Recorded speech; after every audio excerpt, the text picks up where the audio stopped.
तरीके से BJP dependent है मोदी जी पे।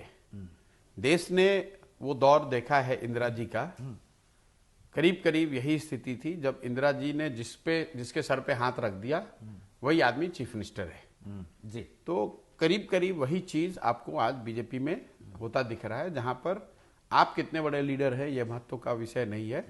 अगर मोदी जी का या बीजेपी के टॉप लीडरशिप का आप पर भरोसा है तो यू आर द लीडर, क्योंकि पार्टी का ऐसा मानना है and to some extent it's correct also कि जो वोट हमें मिल रहा है, जो समर्थन मिल रहा है वो मोदी जी के नाम पर मिल रहा है। मोदी के नाम पे मिल रहा है। एक तरह से ये जो बीजेपी का अपना ओरिजिनल कैरेक्टरिस्टिक था उससे ये अलग हट रहे हैं और लंबे समय में मेरा अपना मानना है कि इससे नुकसान भी उनको होगा, क्योंकि जब यही कल्चर कभी कांग्रेस में था ये हाई कमान ने जिसको कह दिया वही चीफ मिनिस्टर है।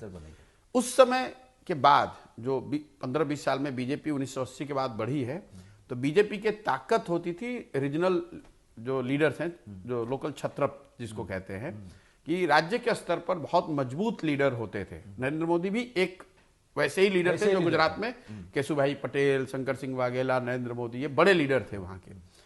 अब अगर वहां के आज देखेंगे, अब आप जब वाजपेयी और आडवाणी थे तो आप राज्यों में बड़े लीडर्स का नाम ले सकते थे, वो चाहे मोदी जी यहाँ हो, कल्याण सिंह हो, शिवराज सिंह हो, उमा भारती हो, कर्नाटक के चीफ मिनिस्टर हो, भैरव सिंह शेखावत राजस्थान में।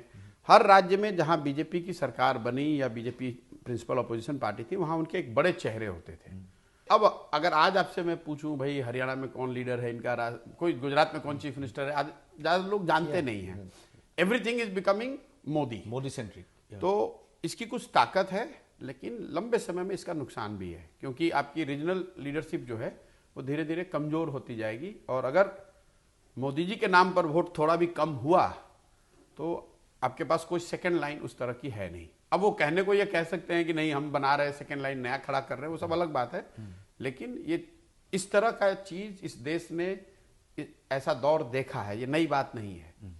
इंदिरा जी के जमाने में जो कांग्रेस, जो जवाहरलाल नेहरू के टाइम में कांग्रेस थी उसमें राज्यों में बड़े लीडर होते थे। फिर जब इंदिरा जी आई तो राज्यों में जो बड़े लीडर थे उनकी धीरे धीरे उनकी ताकत कम हुई। फिर ये हाईकमान वर्ड ही वहीं से पैदा हुआ कि जो हाईकमान चाहेगा वही होगा। तो कहीं ना कहीं टू दैट एक्सटेंट बीजेपी का कांग्रेसीकरण हो रहा है, जहां पर कि जो हाईकमान है, जो लीडर है बीजेपी का, he is all in all. उन्होंने जिसको कह दिया उसको सबको मानना है।